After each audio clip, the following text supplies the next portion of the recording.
العزت نے جنت نمازیوں کے لیے بنائی ہے، اللہ رب العزت نے جنت قرآن کی تلاوت کرنے والوں کے لیے بنائی ہے، اللہ تعالیٰ نے جنت حاجیوں کے لیے بنائی ہے، اللہ تعالیٰ نے جنت نیک لوگوں کے لیے بنائی ہے، اللہ تعالیٰ نے جنت ان کے لیے بنائی ہے جو رمضان کے مہینے میں روزہ رکھتے ہیں، اللہ تعالیٰ نے جنت ان کے لیے بنائی ہے جو پڑوسی کا حق ادا کر کے زندگی گزارتے ہیں، اللہ تعالیٰ نے جنت ان کے لیے بنائی ہے جو دل سے اپنے ماں باپ کی خدمت کرتے ہوئے نظر آتے ہیں، اللہ رب العزت نے جنت ان کے لیے بنائی ہے جو انسان کے ساتھ حسن سلوک کرتے ہیں، پڑوسیوں کا بھی حق ادا کرتے ہیں، یعنی اپنا ہر ایک قدم اللہ اور اس کے رسول کی محبت میں گزارتے ہیں۔ یاد رکھو آج ہر انسان جنت میں جانے کا دعویٰ کرتا ہے، میں جنتی، لیکن اللہ قرآن میں صاف فرماتا ہے ان الابرار لفی نعیم، بے شک میں نے نیکوں کے لیے جنت کو بنایا۔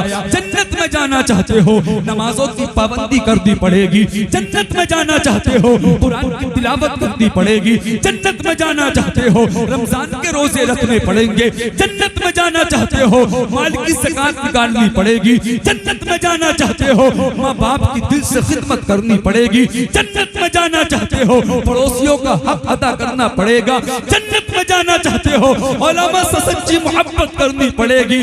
جب ہم اپنے نبی سے محبت کر کے زندگی کو گزاریں گے اور خدا کی قسم بعد مرنے کے قبر کے اندر جائیں گے اور آقا کا دیدار ہوگا، انشاءاللہ ہم سنیوں کا بیڑا پار ہوگا۔ تو اس لیے اللہ تعالیٰ نے جو ہمیں پیغام دیا، رب نے قرآن میں فرمایا بے شک میں نے نیکوں کے لیے جنت کو بنایا۔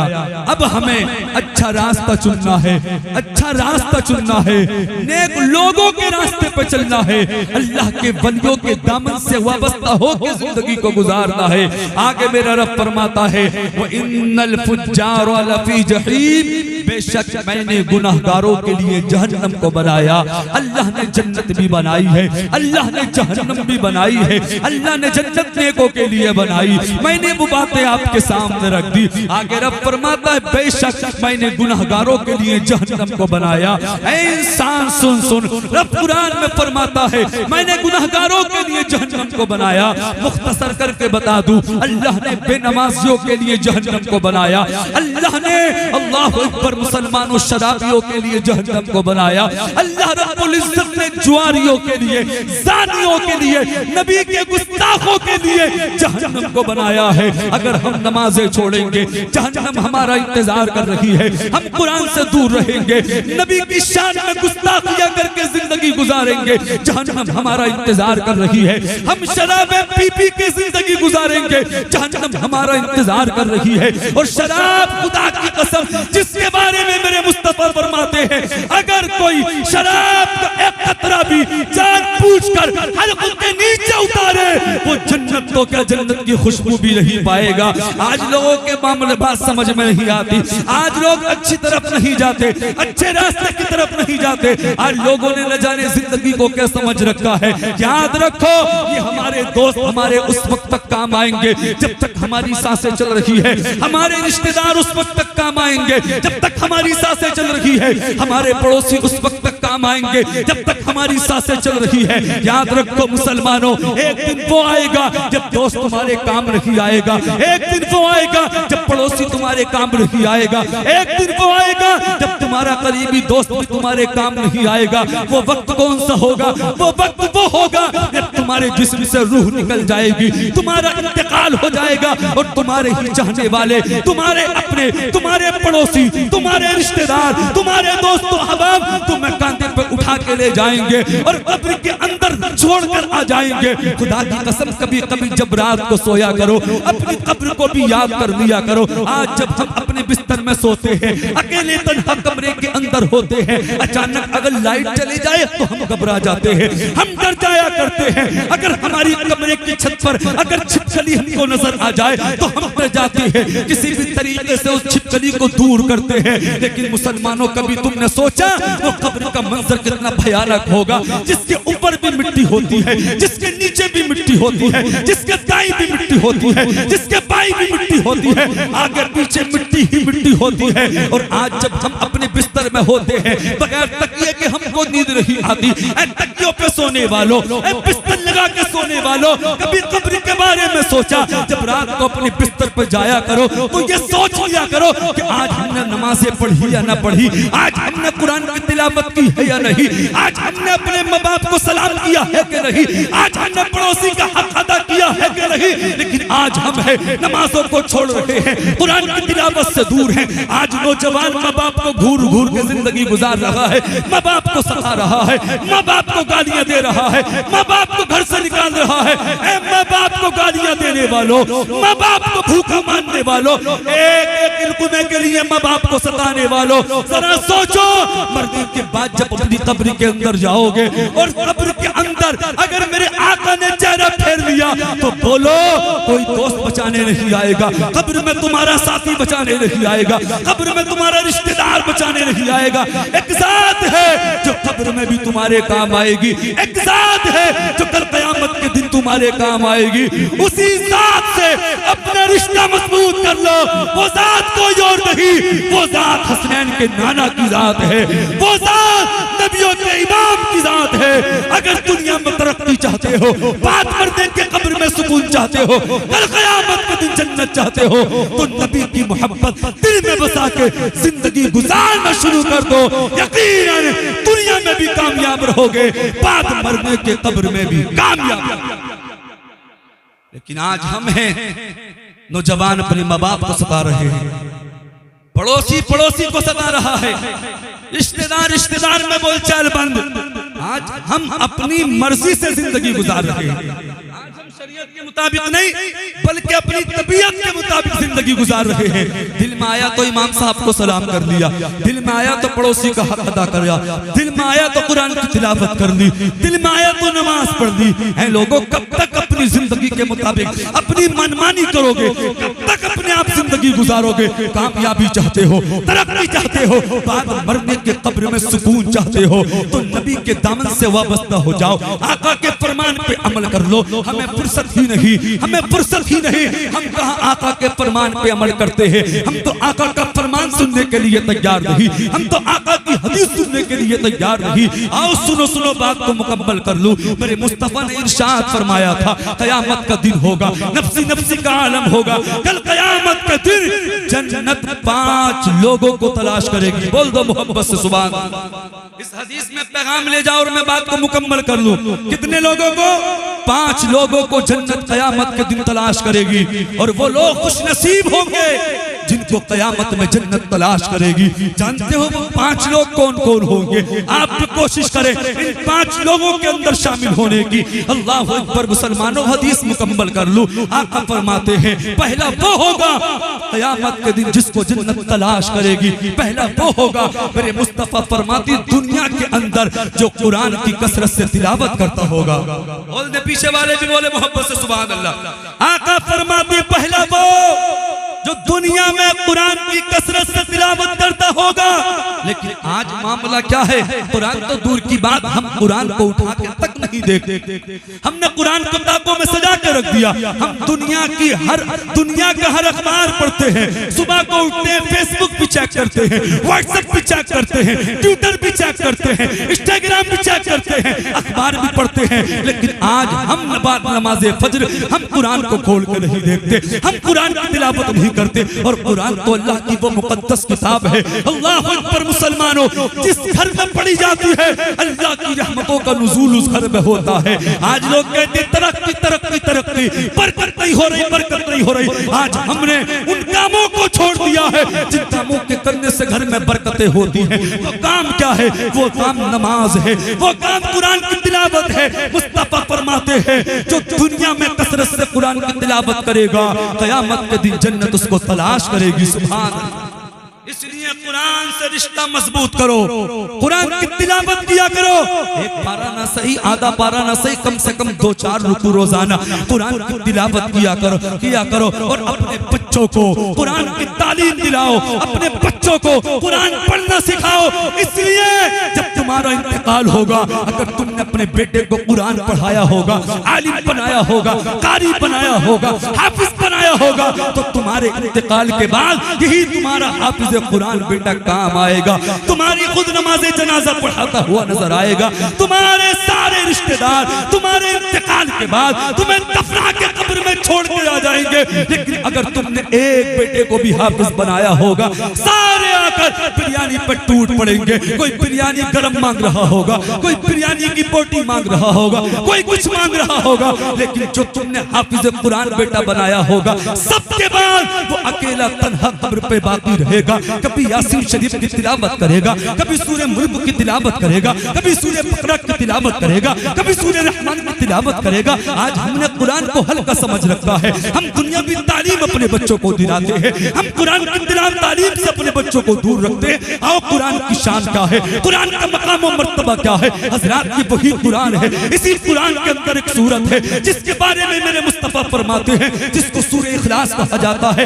آقا فرماتے ہیں جو سورہ اخلاص کی 3 مرتبہ تلاوت کرے اللہ تعالیٰ اس کو ایک قرآن پاک کا ثواب عطا فرماتا ہے۔ حضرات یہ وہی قرآن ہے، اسی قرآن کے اندر ایک سورت ہے جس کو یاسین شریف کہا جاتا ہے۔ میرے مصطفیٰ فرماتے ہیں جو یاسین شریف کی ایک مرتبہ دل سے ثواب کی نیت سے تلاوت کرتا ہے اللہ تعالیٰ اس کو 10 قرآنوں کا ثواب عطا فرماتا ہے۔ حضرات یہ وہی قرآن ہے، اسی قرآن کے اندر ایک سورت ہے جس کو سورہ واقعہ کہا جاتا ہے۔ میرے مصطفیٰ فرماتے ہیں جو روزانہ شام کو سورہ واقعہ کی تلاوت کرتا ہے اللہ تعالیٰ اس کے گھر سے غریبی کو دور کر دیا کرتا ہے۔ حضرات یہ وہی قرآن ہے، اسی قرآن کے اندر ایک سورت ہے جس کو سورہ ملک کہا جاتا ہے۔ مصطفیٰ فرماتے ہیں جب سورہ ملک کی تلاوت کرنے والا اپنی قبر میں جائے گا اللہ اس کی قبر کو جنتی باغوں میں سے باغ بنا دے گا۔ حضرات یہ وہی قرآن ہے، اسی قرآن کے اندر ایک سورت ہے جس کو سورہ کہف کہا جاتا ہے۔ میرے مصطفیٰ فرماتے ہیں جو روزانہ صبح کو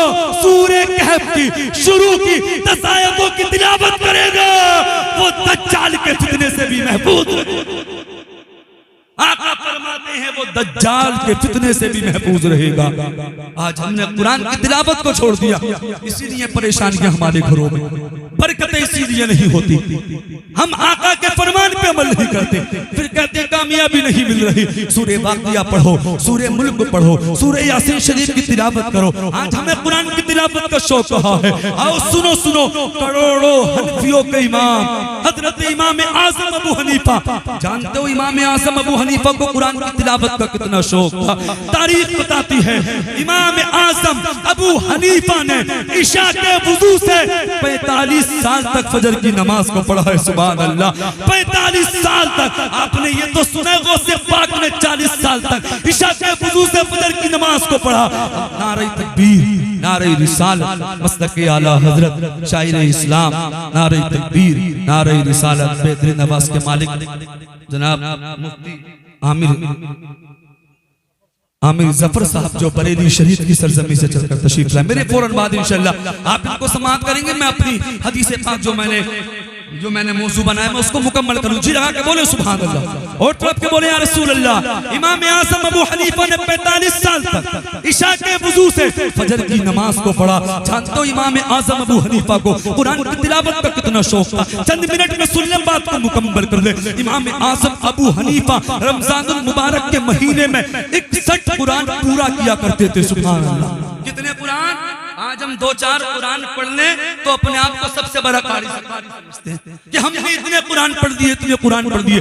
امام اعظم ابو حنیفہ کروڑوں حنفیوں کے امام رمضان کے مہینے میں 61 قرآن ختم کیا کرتے تھے، مکمل کیا کرتے تھے۔ 30 قرآن دن میں، 30 قرآن رات میں، اور 1 قرآن نماز تراویح میں ادا کیا کرتے تھے، پڑھا کرتے تھے۔ اللہ اکبر مسلمانوں، تاریخ بتاتی ہے امام اعظم ابو حنیفہ نے ایک روایت کے مطابق 55 حج کیے۔ سبحان اللہ، 55 حج کیے۔ ایک روایت کے اندر آتا ہے امام اعظم ابو حنیفہ کا جس مکان میں وصال ہوا، انتقال ہوا، اسی مکان میں انتقال سے پہلے آپ نے 7000 مرتبہ قرآن پاک کو ختم کیا۔ سبحان اللہ، 7000 5000 مرتبہ قرآن پاک کو مکمل کیا. جانتے ہو اور ان کے بارے میں امام اہل سنت اعلیٰ حضرت فرماتے ہیں امام اعظم ابو حنیفہ کا 30 سال کا معمول تھا, 30 سال کا دستور تھا. جانتے ہو کیا دستور تھا؟ اعلیٰ حضرت فرماتے ہیں امام اعظم ابو حنیفہ 30 سال تک ایک رات میں 30 سال تک یعنی ہر رات ایک رکعت میں اعلیٰ حضرت فرماتے ہیں امام اعظم 30 سال تک ہر رات پہلی رکعت میں ایک قرآن پاک مکمل کیا کرتے تھے. سبحان اللہ, ایک قرآن ہر رات ایک رکعت میں پہلی رکعت میں ایک قرآن پورا کیا کرتے تھے. اور آپ کا یہ معمول, آپ کا یہ عمل 30 سال تک رہا. آج ہم بات کرتے ہیں کامیابی کی, ترقی کی. ہم کہاں قرآن پڑھتے ہیں؟ قرآن سے محبت کرو. کامیابی چاہتے ہو قرآن کو سینے سے لگا لو, بات کو مکمل کر لو. نبی فرماتے ہیں قیامت کا دن جنت 5 لوگوں کو تلاش کرے گی. اجازت ہے آگے بڑھ جاؤں؟ حدیث مکمل کر لوں, ہاتھ اٹھا کے بولے سبحان اللہ. سارے لوگ بولے یا رسول اللہ. نمبر 1 جو قرآن کی دنیا میں کثرت سے تلاوت کرتا ہے. نمبر 2 مصطفیٰ فرماتے ہیں جو دنیا میں بھوکوں کو کھانا کھلاتا ہے. اللہ نے دولت سے نوازا ہے, دولت عطا کی ہے, تو دنیا کے اندر پڑوسیوں کو کھانا کھلاؤ, بھوکوں کو کھانا کھلاؤ, یتیموں کو کھانا کھلاؤ, مسکینوں کو کھانا کھلاؤ. اگر تم نے یہ نہ کیا تو کل قیامت کے دن اللہ کی بارگاہ میں یہ جواب بھی دینا ہوگا. یتیم مسکین کل قیامت کے دن رب کی بارگاہ میں کہیں گے مولا یہ میرے محلے کے مالدار ہیں, امیر ہیں, ان پر دنیا میں ہمارا حق تھا, انہوں نے وہ ہمیں نہ دیا, آج ہم ان سے اپنا حق مانگیں گے. اللہ اکبر مسلمانوں, وقت بہت ہو رہا ہے. نمبر 3 سنیں, تیسرا وہ شخص کون سا ہوگا قیامت کے دن جس کو جنت تلاش کرے گی؟ مصطفیٰ فرماتے ہیں جو ننگوں کو کپڑا پہناتا ہے, جو ننگوں کو کپڑا پہناتا ہے, جو یتیموں کی مدد کرتا ہے, غریبوں کو کپڑے پہناتا ہے. چہروں کی محفل میں آنے والوں کچھ نہ کچھ پیغام لے کے جاؤ. آج ہمارے نوجوان اپنا پیسہ خرافات میں بہت خراب کرتے ہیں. شادی کسی نوجوان کی ہونے لگے 10-20 ہزار کے پٹاخے, 10-20 ہزار کے پٹاخے. میں اس نوجوان سے بڑی محبت سے کہنا چاہوں گا تو 10-20 ہزار کے پٹاخے اپنی شادی میں نہ لے کے آ, بلکہ اپنی شادی میں کام کیا کر. اپنی بستی کے 2-4 غریبوں کو اپنے ساتھ لیا کر. شادی کی تاریخ سے پہلے جب تو اپنی شادی کے لیے کپڑے لینے کے لیے جائے تو اپنی غریب کے 2-4 غریبوں کو, اپنی بستی کے 2-4 غریبوں کو اپنے ساتھ لے جایا کر, اور ان غریبوں کو اللہ اکبر کپڑے دیا کر, اور اپنے ساتھ انہیں لباس میں ان کو برات میں لے جایا کر. خدا کی قسم ادھر وہ بستی کے غریب خوش ہوں گے, ادھر تجھ سے میرے آقا راضی ہو جائیں گے. خرافات کرنے سے, آتش بازی کرنے سے, ڈیجے باجے سے ہو سکتا ہے کل قیامت کے دن تم کو تمہارے جہنم میں جانے کا سبب بن جائے. اگر تم نے خرافات کو بند کر کے کسی غریب کی مدد کر دی, کسی یتیم کی مدد کر دی, کسی مسکین کی مدد کر دی, تو وہ مسکین بھی خوش ہو جائے گا, اللہ بھی خوش ہو جائے گا, اور اللہ کے رسول بھی خوش ہو جائیں گے. تو ننگوں کو کپڑا پہناؤ, یعنی مظلوموں کو کپڑا پہناؤ, یتیموں کو کپڑا پہناؤ. نمبر 4 سنیں, میرے مصطفیٰ فرماتے ہیں جو تھا وہ ہوگا جو دنیا میں اپنی زبان کی حفاظت کرتا ہوگا. غور کریں, میں بھی اپنے اوپر غور کروں, آپ بھی اپنے اوپر غور کریں. آج نوجوان بلا وجہ گانے گنگناتے ہیں, چوراہوں پر گالیاں دیتے, بلا وجہ گناہوں کے دلدل میں پھنستے ہیں. میرا رب قرآن میں فرماتا ہے وَيْلٌ لِكُلِّ هُمَزَةٍ لُمَزَةٍ. رب فرماتا ہے خرابی ہے اس انسان کے لیے جو اپنے بھائی کی پیٹھ پیچھے برائیاں کرتا ہے. اللہ نے زبان دی ہے تو اس سے نبی کی نعت کے ترانے گنگناؤ. اللہ نے زبان دی ہے, سرکار پہ اس زبان سے درود پاک پڑھا کرو. بلا وجہ کسی کو گالی نہ دو, چوراہوں پر کسی کو برا بھلا نہ کہو, کسی کی چغلی نہ کرو, کسی کی غیبت نہ کرو. میرے مصطفیٰ فرماتے من کان ذا وجہین فی الدنیا کان لہ یوم القیامہ لسان من نار. مشکات شریف کی حدیث پاک ہے, صفحہ نمبر 413 پہ موجود ہے. حضرت عمار سرکار کے صحابی اس حدیث کے راوی ہیں. وہ کہتے آقا نے ارشاد فرمایا دنیا کے اندر جو 2 منہ والا ہوگا قیامت کے دن اس کی زبان میں جہنم کی آگ کو بھرا جائے گا.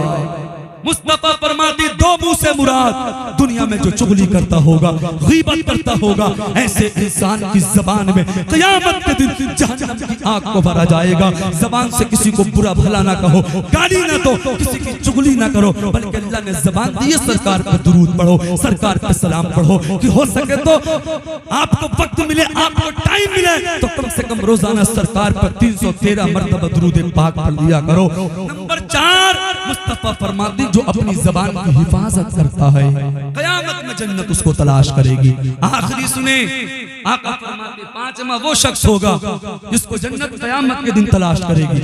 5واں وہ ہوگا، مصطفیٰ فرماتے ہیں دنیا میں جو کثرت سے مجھ پہ درود پاک پڑھتا ہوگا۔ سبحان اللہ۔ آج ہمارے پاس ہر جگہ کے لیے وقت ہے، ہر جگہ ہم کئی گھنٹے بلا وجہ بیٹھتے ہیں، اگر وقت نہیں تو سرکار پہ درود پاک پڑھنے کے لیے نہیں۔ علماء فرماتے ہیں جو 313 مرتبہ روزانہ سرکار پہ درود پاک پڑھے اس کا شمار کثرت سے درود پاک پڑھنے والوں میں ہوتا ہے۔ اس لیے اپنی زندگی کو اچھا کر لیں، دنیا میں کامیابی چاہتے ہو، ترقی چاہتے ہو، ماں باپ کی دل سے خدمت کریں، کیونکہ ماں باپ راضی ہیں، نماز اللہ کی بارگاہ میں قبول ہیں، ماں باپ راضی ہیں، روزے اللہ کی بارگاہ میں قبول ہیں، ماں باپ راضی ہیں، حج اللہ کی بارگاہ میں قبول ہے۔ اگر ہمارے ماں باپ ہم سے ناراض ہیں، کوئی بھی عبادت ہماری اللہ کی بارگاہ میں قبول نہیں ہو سکتی۔ اور میں تو آخر میں اتنا کہوں گا، دنیا کے اندر ماں باپ کی بد دعائیں نہیں بلکہ ماں باپ سے دعائیں لے کے زندگی کو گزارا۔ آج ہر انسان، بس آخری بات ختم، آج ہر انسان ترقی چاہتا ہے، کامیابی چاہتا ہے۔ پیروں کو بھی اپنے گھر بلاؤ، پیروں کی بھی خاطر کرو، پیروں کی بھی خدمت کرو، لیکن سب سے بڑا اگر کوئی پیر تمہارے گھر میں ہے تو تمہارا بوڑھا باپ ہے، تمہاری بوڑھی ماں ہے۔ جب تک وہ راضی نہیں ہوں گے اللہ تم سے راضی نہیں ہو سکتا، اللہ کا رسول تم سے راضی نہیں ہو سکتا۔ جانتے ہو ماں کی دعا میں کتنا اثر ہے؟ 1-1.5 منٹ کی بات سن لے اور دل کی تختی پہ نوٹ کر لے۔ اللہ اکبر، مسلمانوں ایک شخص تھا جو بڑا گناہگار تھا، بدکار و بدفعال تھا، طرح طرح کے گناہ کیا کرتا تھا۔ اللہ اکبر، مسلمانوں مختصر بتا دوں، جب اس کا انتقال ہوا، انتقال کے بعد اس کو کسی نے خواب میں دیکھا۔ کیا دیکھا؟ وہ جنت میں جنتی لباس پہنے ہوئے ہے، جنت میں حاجیوں کے ساتھ ہے۔ جس نے اس کو خواب میں دیکھا، جانتے اس نے معلوم کیا، وہ کہنے لگا تم تو بڑے گناہگار تھے، بدکار و بدافعال تھے، طرح طرح کے گناہ کیا کرتے تھے، تم کو جنت کیسے ملی، جنتی لباس کیسے ملا، جنت میں حاجیوں کا ساتھ کیسے ملا؟ وہ کہنے لگا ہاں میں دنیا میں گناہ تو کیا کرتا تھا، طرح طرح کے گناہ کیا کرتا تھا، لیکن میرا ایک عمل تھا۔ وہ کہنے لگا کون سا عمل تھا؟ وہ کہنے لگا میرا عمل یہ تھا، جب میں اپنے گھر سے نکلتا تھا، میرے گھر میں میری بوڑھی ماں رہتی تھی، میں اپنے سر کو اپنی بوڑھی ماں کے قدموں میں رکھ دیا کرتا تھا۔